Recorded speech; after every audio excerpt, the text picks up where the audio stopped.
So hello everyone, this is Nicole Wood or Wildlife BioGal. Welcome to our next episode of Scicomm Monday.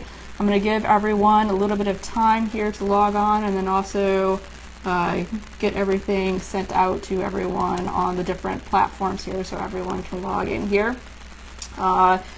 Just to let you all know, this is our second episode of Scicomm Monday, so bear with us as we are still testing out some of the new formats here with the dual periscope broadcast that we are doing here.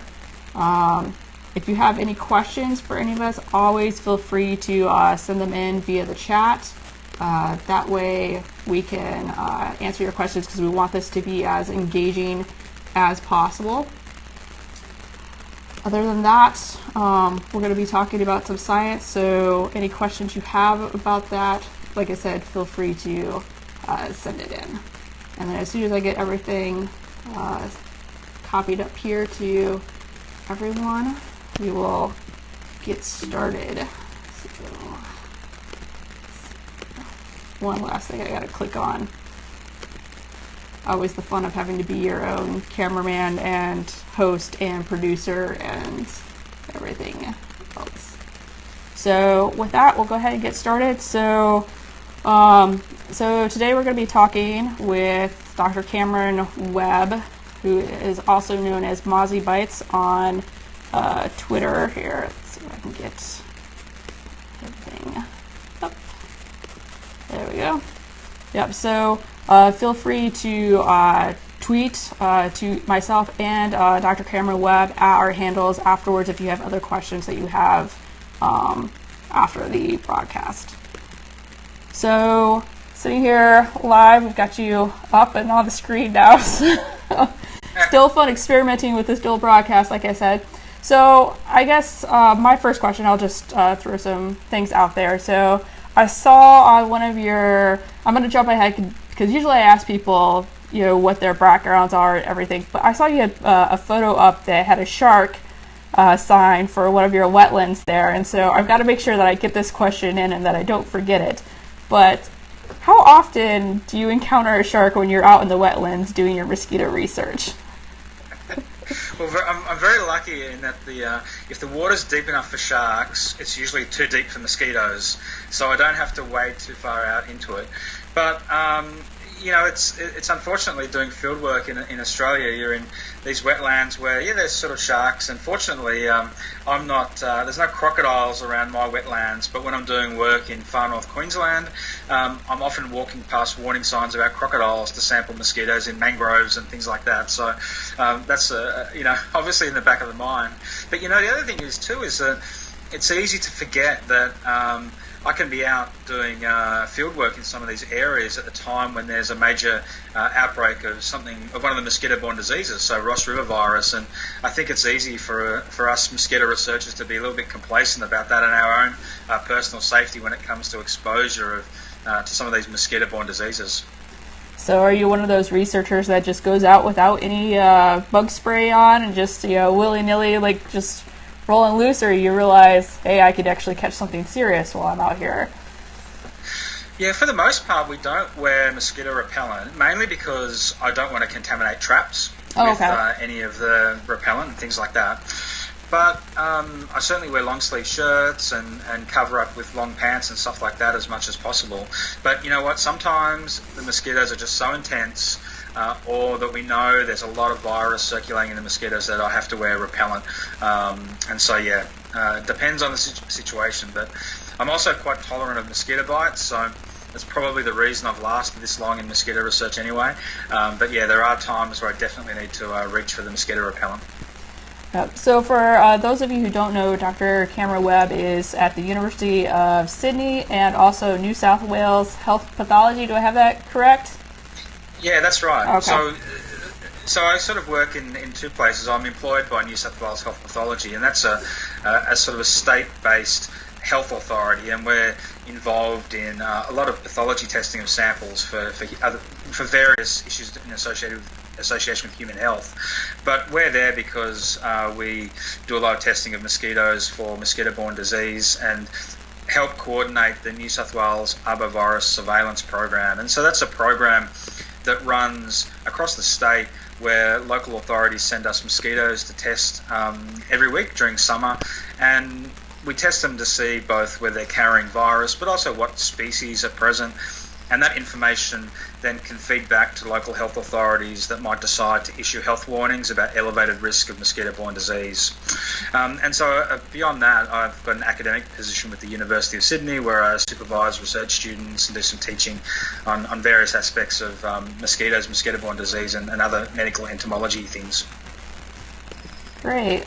So what are some of the more interesting diseases that you've encountered out about there? I know in the U.S., like we keep hearing about Zika coming up, from South America now. So what interesting diseases do you have in Australia? Do you have Zika down there yet? Is that crossed continents to you? We've had about 60 imported cases of Zika over the last couple of years, but fortunately we've not had any local transmission of Zika virus in Australia. We're quite lucky in that the only mosquito that's actually capable of transmitting the virus in Australia is fairly limited to North Queensland, and so it's not found in any of the big major metropolitan areas of Australia. So unlike North America, where the mosquito is present in places like Texas and Florida where there are a lot of people, fortunately in Australia we don't have it in these big cities. So that creates a bit of a buffer against the importation and outbreaks of things like Zika virus, but also similar virus like dengue and chikungunya virus. So we do have local cases of dengue every now and again, particularly around some of the cities to our north, places like Cairns and Townsville, which are holiday destinations that people may have gone to. They're kind of jumping off spots to go and visit the Great Barrier Reef. Mm-hmm. But there's only really a handful of cases each year. The virus that we're probably most concerned about is Ross River virus. And this season we've seen some record outbreaks of that. It causes a disease which is almost like a bit of a milder version of chikungunya virus, I guess. You get fever, rash, joint pain. The joint pain and the fatigue can be quite sort of severe and debilitating, with illness lasting for weeks or months. It won't kill you, but it can be certainly very debilitating, and we get about 5,000 cases reported every year across Australia. And this summer in particular, we've had a lot of cases on the southeast regions of Australia, thanks to some flooding we had in during spring, and probably also a fairly warm summer too. So it does vary from year to year, but we're fortunate to be free of some of the really serious mosquito-borne diseases, things like malaria and Japanese encephalitis virus. So, but it doesn't mean that we can't be complacent. All right. So when you're talking about the different diseases, are they all caused by one mosquito? Or are there different mosquitoes that are passed down, or the diseases are passed through? Yeah, it's an interesting question, and for many years researchers in Australia have been doing what we call vector competence experiments, which means you take mosquitoes into the laboratory and see whether they're actually able to transmit these certain pathogens. Because mosquitoes aren't like a blood-filled syringe where infected droplets of blood are passed from person to person. The mosquito itself needs to be infected with the virus before it can pass it on. So when the mozzie bites, she's sucking up blood through some tubes inside her proboscis, but through others she's injecting saliva, and that kind of helps the blood flow. It's a bit of anesthetic, anticoagulant, but it's in that saliva that the virus might be present. And so in combination with the vector competence experiments we do in the laboratory, combined with information we get from testing mosquitoes in the field to see where they're carrying the virus, it really, the mosquitoes that cause the greatest concern can vary from place to place. So if we take something like Ross River virus, there's about 40 different mosquito species that have been implicated in the spread. So it's a little bit, it's not dissimilar to the situation North Americans face with West Nile virus and the range of mosquitoes that can transmit that. But here in Australia with Ross River virus, because there are mosquitoes found in coastal estuarine type environments, freshwater environments in inland regions, but even our backyard habitats, there's mosquitoes present that can spread the virus. The mosquitoes that might be driving an outbreak of disease in one part of the country will vary a lot from another part of the country on different years. So that's one of the reasons why it's very difficult to predict outbreaks of disease based on just environmental and climatic factors, and that's why we've got surveillance programs in place around the country. So, there's nothing better than getting out there, catching mosquitoes, seeing how many they are, and whether they're carrying virus before you can start either doing control or the health authorities issue health warnings to people about avoiding mosquito bites. So you sent me a couple of photos here of some traps. So I've got one of the photos up of one of the mosquito traps. So can you talk us through what this actually is and how it works? Yeah, that's a sure thing. Look, science these days is filled with some pretty amazing high-tech ways to do research. But, for mosquito research, the key bit of equipment we use is an old bucket and battery-operated fan. So if people are looking at that photo now, they can see that there's sort of a pale-coloured bucket. That's just a sort of an insulated tin bucket, and we fill that with dry ice. Okay. And the reason we use dry ice is that is carbon dioxide. And carbon dioxide is the main attractant mosquitoes have for finding a host. That's the common denominator, I guess, amongst all warm-blooded animals. So for a female mosquito that's out looking for blood, because don't forget, it's only the female mosquitoes that bite. She needs the nutrition in that blood to help develop eggs. Okay. But for a female mosquito, that trap might as well be a cow or a kangaroo or a person. Mm-hmm. So she flies around that trap thinking, I can sense the carbon dioxide, but where's the warmth and the smell of the skin of an animal? And when she sort of flies close to that little battery-operated pack that's got a fan there, that sucks it down into a plastic bucket at the bottom. So the reason these traps are really effective for us is that they're collecting the mosquitoes we're most interested in. So they're the female mosquitoes and the ones that are out looking for a blood meal. They're the ones most likely to be carrying the virus, but they're also likely to be the ones causing nuisance biting problems for people. So it gives us a gauge of what the pest issues might be in any one area. And so we set those traps just overnight at various sort of locations. Those mosquitoes are taken back live to the laboratory where they are just killed by putting them in the freezer, counted and then tested for, or ID'd and then tested to see whether they're carrying any pathogens. And I think that's, it's interesting where we might bring in more high-tech solutions to these in the future, because things like DNA barcoding for mosquito identification and new molecular techniques to kind of better identify or more rapidly identify viruses is the way they complement these kind of really quite basic traps that we use.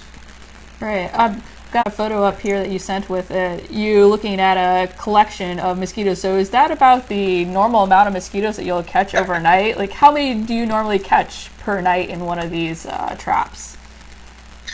Yeah, look, that photo is probably a bit of an exception. So for most of the time around sort of metropolitan areas of Sydney or our cities, getting anywhere from 100 to 1,000 mosquitoes would be considered pretty normal. But when I'm doing some work in some of our coastal estuarine wetlands, I think anywhere up to 15,000 mosquitoes can be collected on any occasion. And these are really voracious bloodsuckers, and so in situations like that I basically have to run from the car to set the trap and run back because I've been eaten alive by some of these mosquitoes. Wow. So if you have any questions for Dr. Cameron Webb, please send them in. Oh, we've got a question here from Karen Joyce, our first Scicomm. So he says, I've heard students feeding mozzies for payment, which blew my mind. I lost the last little part of the question there. So I don't know if Karen can resend that in the last part of the question. I can finish it off while you answer the first half. Yeah, look, this is one of the problems about keeping mosquitoes, colonizing mosquitoes in the laboratory is that we really need blood to ensure that next generation. And while there are a few mosquitoes that can lay eggs without, or at least some eggs without a blood meal, we've got to feed these mosquitoes. And I guess it's a rite of passage for entomologists to be sticking their arm in a cage of mosquitoes. Particularly for some mosquitoes that preferentially feed on people, that's the most easiest and convenient way to do it.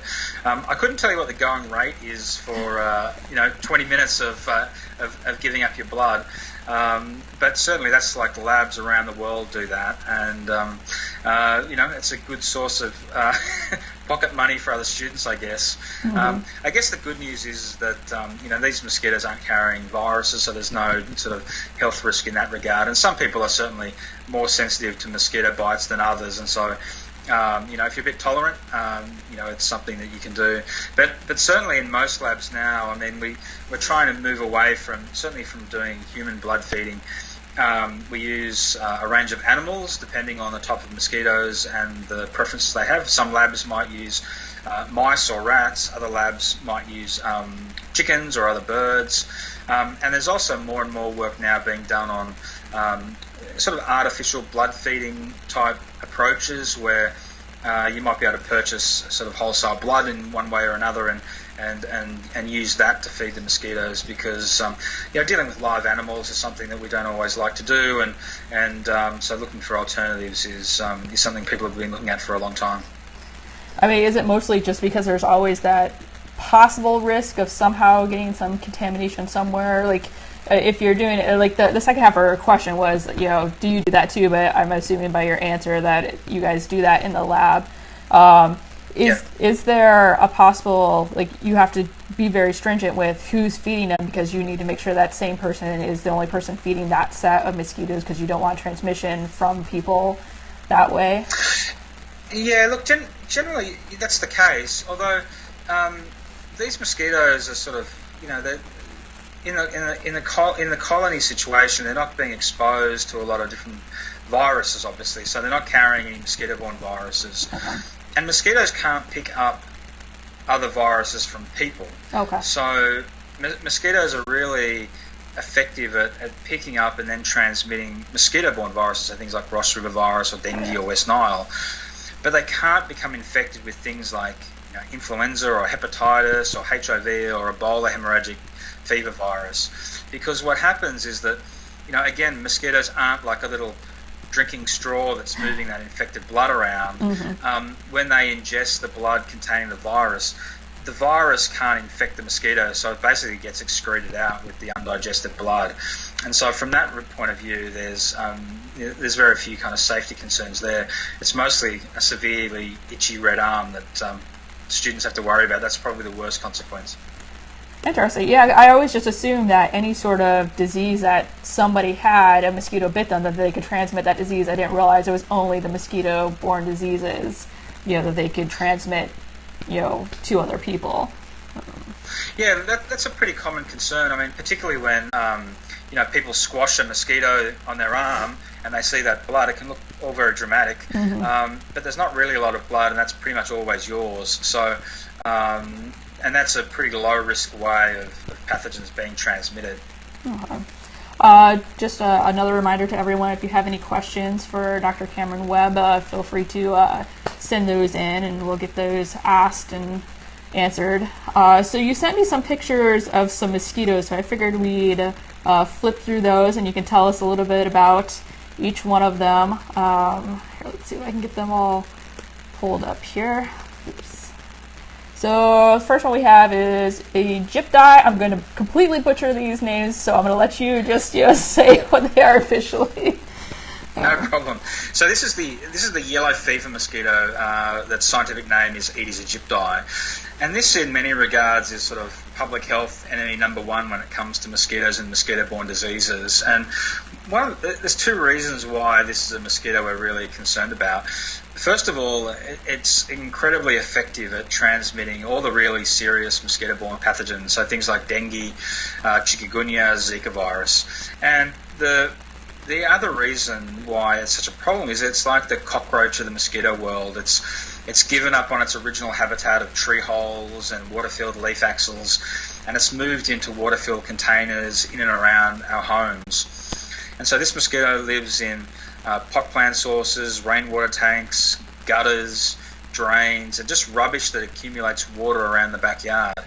They don't need much water. They can lay their eggs and they hatch out and complete their development in a really small volume of water. And this mosquito also loves biting people. And so whereas most mosquitoes that would prefer to feed on some other wildlife, it lands on that kangaroo or cow or another animal, feeds until it's full and goes. But the yellow fever mosquito, it's a bit more sneaky. So it loves to have little bits of blood from lots of different people. And what that means is that if that mosquito is infected with the virus, that one single infected Aedes aegypti can then subsequently infect far more people than many other mosquitoes. And that's why when we see large outbreaks of disease, particularly that we've seen in recent years, throughout Southeast Asia and the Americas in association with chikungunya virus and Zika virus, this mosquito really drives explosive outbreaks of disease. And so, in many regards, that's kind of probably the most important mosquito internationally when it comes to mosquito-borne viruses. Do you know if we have that one here in North America, or is that more limited to the southern hemisphere? No, you do have that in North America, and that's the mosquito that would have been driving the transmission of Zika virus in Florida. It's present throughout many areas of sort of southern regions of North America, places like Texas, and it's even routinely detected in California as well.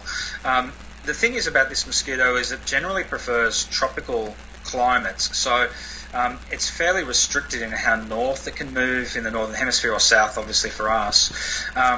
And so that limits sort of some of the areas that it can colonise. And that's one of the debates surrounding climate variability. If we're living in a warmer, wetter world, is this mosquito's reach going to be increasing into beyond where we currently find it? And if it does, then does that bring with it a risk of outbreaks of mosquito-borne disease? Nice. So it's something that maybe we might not see up here in the Great Lakes where I am, but 10 years from now with climate change, we might actually see it starting to creep up along with other animals. Yeah, look, it's certainly possible. It's a big leap to get as far north as your region. Okay. But the thing that complicates things a little bit in terms of the prediction of the movement of these mosquitoes is it's not just about climate, it's about human activity and human movement. So what we're seeing is this mosquito and others are moved around by people. They're not necessarily flying further north to create and colonise new areas. The eggs inside water-filled containers or old tyres or other personal belongings are being moved around the world, and that's how they get to new locations and new hemispheres. And if they arrive at just the right time and the climate is just about right, they can maybe set up camp there. So if I'm moving from Florida up north and I've got a truck full of old stuff and there happens to be some little pockets of water in there, I could be transmitting mosquitoes up and never even realize it.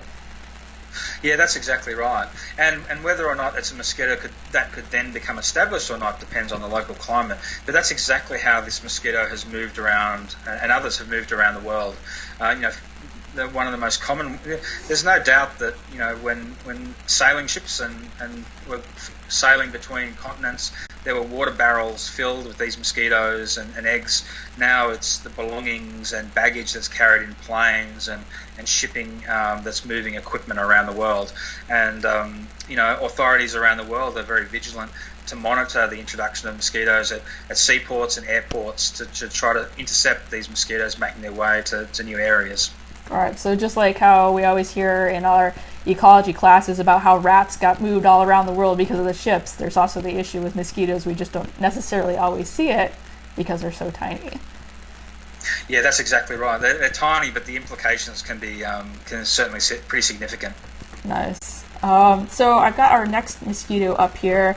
I believe it's Abopictus. I will let you say it officially. So this is the Asian tiger mosquito, Aedes albopictus, and this is another one of these exotic mosquitoes that we're really concerned about. And one of the reasons, particularly here in Australia, we're worried about this mosquito and why it has implications for North America and Europe as well, is that it's a very good vector of chikungunya virus. It's probably pretty good for dengue and Zika virus as well. And the problem with this mosquito, it occupies a similar niche to Aedes aegypti. It loves living around the home, but also in bushland areas as well, tree holes and things like that. But it's far more tolerant of cool climates. And so this is a mosquito that you're probably more likely to have potential problems up in northern areas of North America. And certainly in places like New Jersey and New York, there's work being done to see what the implications are of this mosquito, not only becoming further established, but even spreading with climate variability. And this mosquito has been responsible for some pretty unusual outbreaks of disease. And so this mosquito was caused outbreaks of chikungunya virus in Europe, where it's been introduced. And most recently, I think one of the most interesting outbreaks to kind of really get a handle on how important this mosquito is in Japan. Japan hadn't had an outbreak of dengue for about 70 years, but a couple of years ago there was about 150 cases of dengue in a major park in the middle of Tokyo, and that was because this mosquito was present. And it's a good reminder that where you have these mosquitoes kind of becoming established in these temperate regions, you may not have annual activity of some of these mosquito-borne viruses, but if a traveller brings the virus into the region and is bitten by the mosquito at just the right time and the conditions are right, you can then get an outbreak of disease. And so that's why we need to be concerned about this mosquito where it is, because although it's still a pretty significant nuisance biting pest, the potential for it to transmit viruses is really great.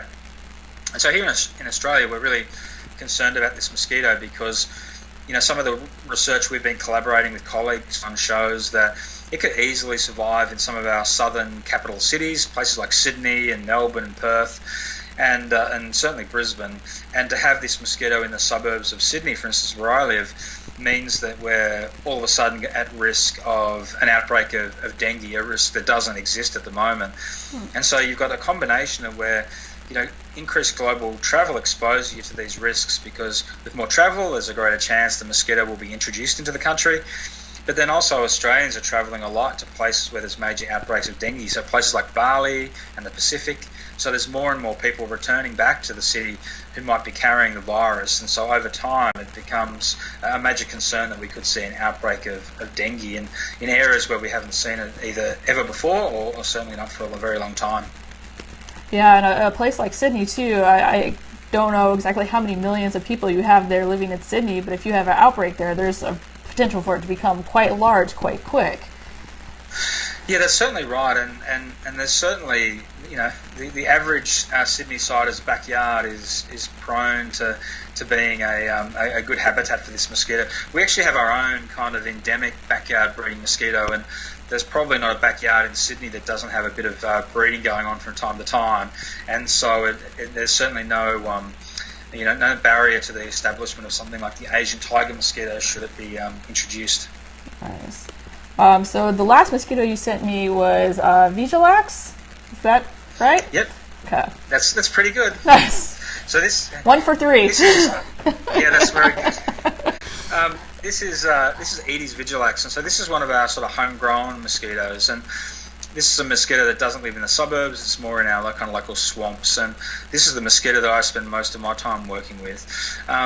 It's found in estuarine wetlands, so tidally flooded salt marsh, mangrove, and sedgeland environments. The mosquito lays its eggs in the soil and vegetation in these wetlands, and they're desiccation resistant, so they can sit there for probably many years, sometimes waiting to hatch. Wow. So during summer, when it's flooded by tides, these eggs hatch, and during the warm weather, they can complete their development in about a week or so. And the problem with this mosquito is that it can be produced in kind of incredible abundance, and so about 10 days or so after the tides that flood the wetlands, you get these incredible swarms of mosquitoes moving up out of the wetlands, and they fly many kilometres away from the wetlands. They're a severe nuisance biting pest, and they're also a good mosquito at being able to transmit things like Ross River virus. So all around, they're probably one of the most important pests that we have in coastal areas of Australia. Wow. Well, we're just about running out of time here, so I'm going to remind everyone where they can get a hold of you at. So if you have other questions for Dr. Cameron Webb, please contact him via his Twitter handle at MozzyBites. Also, you can look up his email. You seem to be everywhere. You have Instagram and other things up on there that's blogging. Like, I found a gazillion pictures of yours that were up there, so you have multiple formats that people can get a hold of you with. Yeah, there's lots of ways. I'm pretty using your favourite search engine to look for Cameron Webb mosquitoes will turn up a dozen or so ways to try to find me, and I'm happy for people to reach out and happy to answer any questions people have. Great. And then if you've got any questions for me, obviously feel free to talk to me via wildlifebiogal.com. You could also contact this Periscope at Scicomm Monday. And then just a reminder for next week, we have Charles B. Van Rees, a PhD student who does work in Hawaii with rails, and I forget what else. It seems like he's got so many pictures of different birds over there, so it should be interesting. We're slowly moving our way across the Pacific. Maybe we'll eventually get someone from North America on here, but slowly. But until then, I just want to say thank you for joining us, and if anyone else has any questions, to tweet you or tweet me at our various handles. So that sounds great, and thanks so much for having me on Scicomm Monday. This has been really great, and yeah, I'll look forward to coming back sometime in the future as well. Great. Well, thank you for being on, and everyone else, have a great rest of your Monday or Tuesday if you're in Australia, and we'll see you next week, same time, same place.